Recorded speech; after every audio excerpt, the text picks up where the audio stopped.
Okay, so this second part for Chapter 5 is about now a new group called lipids. So these are different than carbohydrates. So lipids I'm going to do in green. So I did all the carbohydrate notes in pink, and I'm going to do the lipid notes in green. They're a diverse group of hydrophobic molecules, and so they're hydrophobic, so they do not mix well with water. These are the also not polymers, so lipids are the one class of large biological molecules that do not form polymers. So that means they're not made out of many smaller molecules hooked together. So the unifying feature of lipids is having little or no affinity for water. So therefore lipids are hydrophobic, because they consist mostly of hydrocarbons, which form what kind of covalent bonds? Not polar, but nonpolar. The most biologically important lipids are fats, phospholipids, and steroids. So we're going to look at these three classes of lipids. So the fats. Fats are constructed from two types of smaller molecules. They are glycerol and fatty acids. Let me ask you this. Fatty acids is an acid. What functional group is attached to the fatty acid? Carboxyl group. And what does that look like? It looks like this. And what does it do? It releases H+ ions in solution. So glycerol is a 3-carbon alcohol. It's an alcohol, which means it has what kind of functional group? With a blank group, alcohol. That's OH, which, what's the name of that? Hydroxyl group. So you need to spend some time and have these functional groups kind of memorized. It'll help you out with this chapter a whole bunch. A fatty acid consists of a carboxyl group, we just talked about that, attached to a long carbon skeleton. So if we look at this molecule here, so this is a glycerol molecule. So glycerol is, let's do it in orange here. So this is the glycerol molecule. Ends in OL, that means it's an alcohol, which means it has the hydroxyl group attached to it. So you can see here 1, 2, 3 hydroxyl groups, 3-carbon molecule. So that's glycerol. And then what happens is it's also, the fat is constructed of glycerol and fatty acids. So here is your fatty acid.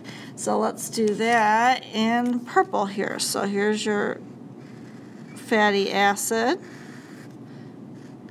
And so this fatty acid, notice what's true about it. It has a long hydrocarbon chain here, so just made out of carbons and hydrogens. And at the very end here is right here, this is your carboxyl group. That's what makes it be an acid. That's the acid part of it.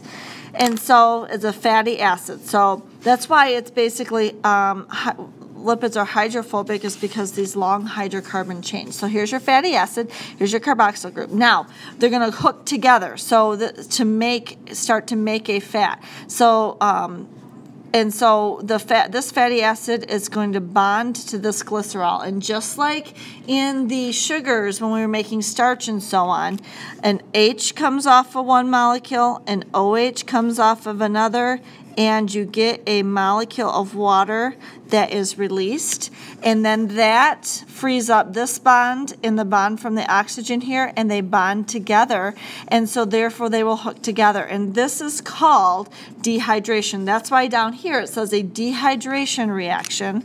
So I'm going to put here in blue because this blue is showing you that the dehydration reaction in the synthesis or the making of a fat molecule. So that's how one fatty acid hooks to the glycerol. Now notice that there are 2 other OHs here, 2 other hydroxyl groups, and so 2 other fatty acids can come in and bind. And so let's look as we further on, go on in our notes here. So fats separate from water. Let me get back to my green pen. So fats separate from water because water molecules form hydrogen bonds with one another. So this is what I was talking about with the oil and vinegar, oil and water. Water is more attracted to each other like little magnets are, and they're not attracted to fats because fats do not have a charge, and so they exclude fats. So in a fat, 3 fatty acids are joined to a glycerol by what's called an ester linkage. It's just the name of the special bond, creating what's called a triacylglycerol, or we call it a triglyceride. So let me show you here. So this part right here is just like in the previous picture, that's your glycerol. So here's in this part here, that was your glycerol.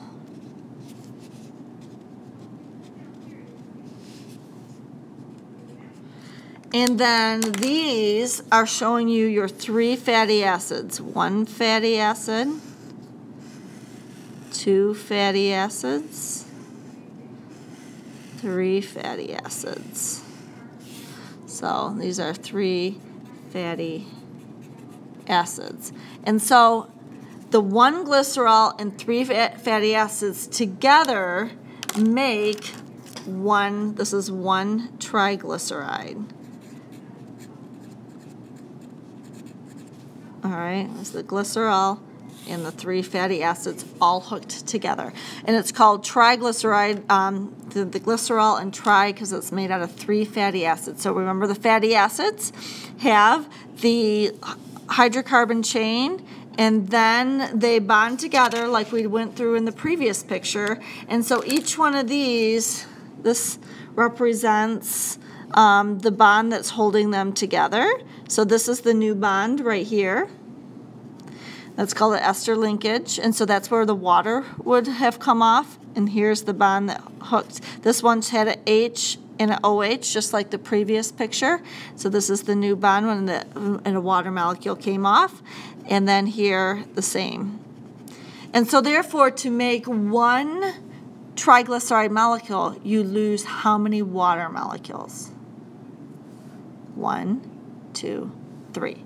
3 water molecules to hook them together, because we were looking at, to make 1 larger molecule, we're connecting 1, 2, 3, 4 molecules together. So the bond between each one of them is where the water is lost. So fatty acids vary in length, the number of carbons, and in the number and locations of double bonds. So where those double bonds occur. So notice here that all 3 of these fatty acids, none of them have a double bond. So if you look at between the carbons, they're all single bonds. All single bonds, all single bonds. All right, so saturated fatty acids have what we call the maximum number of hydrogen atoms possible and no double bonds. So these guys here, when we look at these fatty acids, we would say, since these guys have no double bonds, that these guys are saturated. And what are they saturated with? They're saturated with hydrogen atoms. So that means that, remember, each carbon atom can make 4 bonds. And so if we look at 1 carbon atom and look at the 4 bonds that it makes, all right, so when a carbon atom is in a longer carbon chain, 2 of those bonds are to the previous and the next carbon atom, but the other 2 are to hydrogen. And so therefore, you can't fit any more hydrogen onto this carbon atom. It's saturated and filled to the max. All the carbons are filled to the max with hydrogen atoms. Let me show you an example of when it's not saturated with carbon atoms. So let's say I made this bond between these 2 carbon atoms a double bond. If I make this a double bond, is this actually possible? A double bond between 2 carbon atoms is possible, but this carbon can't make 5 bonds. Carbon can only make 4 bonds. It has 1, 2, 3, 4, 5. So in order for this to happen, we'd have to lose the H's off of each one of these. So therefore, this would this could happen because it has 2, 3, 4 bonds. And so So we would say if the fatty acid has a double bond like this, that it's not saturated with the maximum number of hydrogens, because we could add hydrogen to this. We could break this double bond and add hydrogen to it, versus when it was saturated, when it's all single bonds, it already has 2 hydrogens here. There's nothing we can do to make it have more hydrogens in this molecule, but here we can. So this is called saturated with hydrogen, and this is unsaturated with hydrogen. And so unsaturated fatty acids have 1 or more, what kind of bonds? What would you put there? 1 or more double bonds. The major, so that helps to distinguish between fats. And so when you look at a triglyceride molecule, you can have one of these fatty acids be saturated, one of them be unsaturated, and the other one might be polyunsaturated, meaning that it has multiple double bonds in here. All right, and that is one of the ways that triglycerides are different from one than another, is what are the fatty acids that are attached to it. How long are the carbons, and do they have double bonds or not? So the major function of fats is energy storage. So fats have a lot of energy. There's a lot of energy in the carbon-hydrogen bond, and so therefore you can see that the majority of the molecule is hydrocarbons, so there's tons of energy in it, and that's why we don't need very much fat in our diet. Fats made from saturated fatty acids are called, so notice saturated fatty acids, so they're talking about these 3 here, and this is one fat molecule, or one triglyceride. And so these, if they're all all saturated, they're called saturated fats. And I'm sure you've heard of saturated fats. So that just means that when you look at the 3 fatty acids that it is made out of, there are no double bonds, and so they're all saturated. So what kinds of fats are saturated? Most animal fat is saturated. So like bacon comes from a pig, and so when you fry bacon, you get the grease in the pan, you let it sit, and you get the fat hardens. That is saturated fat. And saturated fat in general, for the animals here, in general, are solid at room temperature. So that's why I said the bacon grease solidifies as it cools down and becomes room temperature. And so a diet rich in saturated fats may contribute to cardiovascular disease through plaque deposits. And we'll talk about a little bit why that is. So you don't want to have too high of a saturated fat content in your diet. There is an exception. So I put most animal fats are saturated. An example would be fish oil is not. So fish oil is a fat. It comes from fish, but it is liquid at room temperature. So there are exceptions, but this is in general. And so this shows you another example with the butter. So the butter has animal fat, and it is solid at room temperature and is saturated and made out of saturated fatty acids. All right, so then fats made from unsaturated fatty acids, so the whole fat molecule, the fatty acids that comprise it and make up the whole fat molecule are unsaturated, and we call those unsaturated fats. Plant fats and fish fats are usually unsaturated. Plant fats and fish fats are liquid at room temperature. So that was the fish fat, that was the fish oil I was just talking about. They're liquid at room temperature and are called oils. And so, peanut oil, coconut oil, all of them are liquid at room temperature. So let's talk about why that is. So why they're liquid versus solid at room temperature. So what happens is so this is a saturated fat, and so if we looked at this, there is no double bonds between them. So if this is your fatty, that means the 3 fatty acids, so are saturated. So when you look at the fatty acid, it has the acidic group, the carboxyl group, and then you have your chain of carbons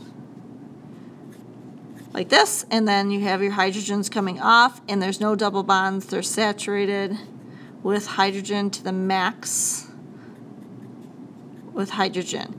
And notice that they're straight. So this is a fatty acid right here. And then the fatty acid, there's 3 of them that make up your fat molecule, your triglyceride. So when we look at this, we could think of like a fat like the letter E, where the glycerol is the backbone, and you have your 3 fatty acids coming off. So we go back over here like a big capital letter E there. And so what happens is if this is your glycerol, and these are your 3 fatty acids coming off, when the fatty acids are saturated like this and they have no double bonds, they come straight down. So they're straight fatty acids. And so then the next fat molecule or triglyceride, glycerol, 3 fatty acids straight down. Glycerol, 3 fatty acids straight down. And so because they're straight from the structure, they can pack pretty close together, which means at room temperature they're solid, because remember, the closer molecules get, then that's the difference between liquids and solids. So liquids, they're farther apart than in solids. So let's compare that to the plant fats, the oils. So notice here, plants, so this is, let's label this, it got cut off here. This is an unsaturated fat.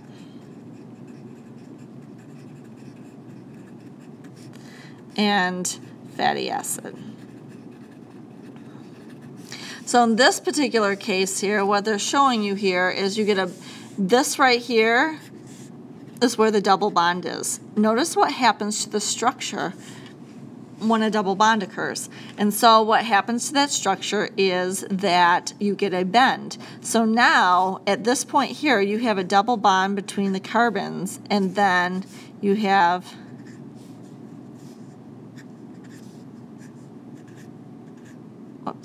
bond to the C there. All right, and so on. And so then you have, so this carbon has 3 bonds, so it makes 1 more bond. So you put the hydrogen here, 1 more bond here, hydrogen. And this is 2, hydrogen, hydrogen, like this. But the point being is that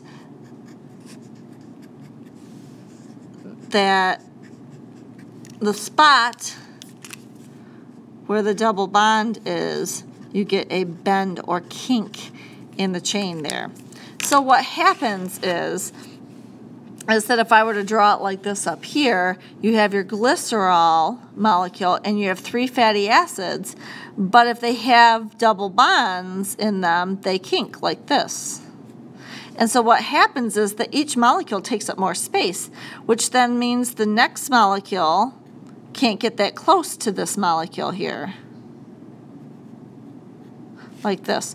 All right, and so therefore they're more spread apart, and therefore liquid at room temperature and not solid at room temperature. All right, and so why saturated fats are bad for you, like what we said here, in high quantities, a diet rich in saturated fat contributes to cardiovascular disease, is because this fat can actually clump together and adhere and stick inside your arteries and actually impede blood flow.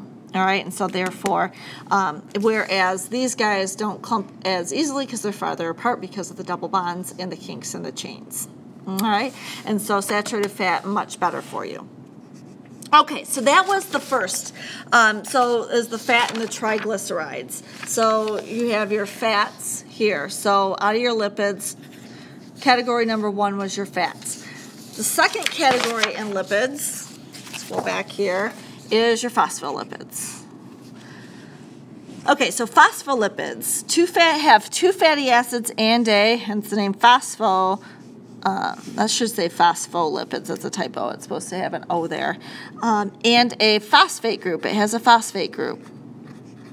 So remember, that's the functional group that has the P. So 2 fatty acid tails are hydrophobic, but the phosphate group and its attachment form a hydrophilic head. Okay, let's turn it over. And we'll look at a picture. Talk about this hydrophilic head. All right, so the overall kind of overview of a phospholipid is it has a glycerol molecule. So this part right here is the glycerol molecule. All right, so that's why it's showing you on this molecule here where the glycerol is, and they're showing you on this model here. All right, so here's your glycerol. So that's the same as the triglyceride, glycerol. And then the triglyceride had 3 fatty acids coming off of that. This one only has 1, 2, and off of that 3rd carbon, instead of a 3rd fatty acid, you get a phosphate group. So your phosphate group, I'll put here in this color here. So this is your phosphate group, all right, is attached to it. And then here are your 2 fatty acids. Fatty acid here. And notice that it has just these zigzags here. So at each point is a what kind of atom? A carbon atom. So this is hydrocarbon chain. So that's why they're hydrophobic, because remember, hydrocarbons are always hydrophobic. They're not going to want to have anything to do with water because they are nonpolar and do not have a charge. And so this fatty acid is different than this one. It has a double bond, so it has a kink there. And so then notice up here it says choline here. This part right here can change from different types of fatty acids. So we can write here that this can changes. And so, but the glycerol and the phosphate group, it's one of our functional groups, those are hydrophilic. So they call this the head and these guys the tails. So the head is hydrophilic, which means that it is attracted to water, and the tails are hydrophobic. And so that's what a phospholipid is. So very similar to a triglyceride, except that 3rd fatty acid is replaced with the phosphate group in its respective attachments. So a lot of times in our textbook, they'll show phospholipids like this. Phospholipids are a big component of cell membranes. And so oftentimes they'll draw it like this. The hydrophilic head is this part here, has the phosphate group and so on, and the hydrophobic tails have the hydrocarbons. So when phospholipids are added to water, they self-assemble into a bilayer. Bi means 2, with the hydrophobic tails pointing toward the interior of the bilayer. So what that means, if we look down here, this is the cell membrane, so you imagine that this is the rest of the cell. So if this is water, like a water-based solution like your cytoplasm, and water-based solution outside the cell like your extracellular fluid, what happens is the phospholipids arrange themselves, if you remember this from biology, so that the hydrophilic heads are facing towards the water, and then your 2 tails are in the interior. So I'm just going to highlight 2 of these here.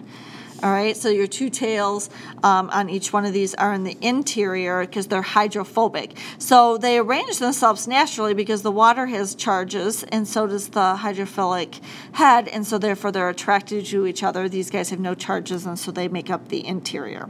All right, so the structure of phospholipids results in a bilayer arrangement found in, as we said, cell membranes. So the lipid bilayer. And there's a whole chapter devoted to that later on here. So phospholipids, major component of all cell membranes. And that's the 2nd class of molecules in this category of lipids. The 3rd are steroids. So steroids are lipids characterized by a carbon skeleton consisting of 4 fused rings. So cholesterol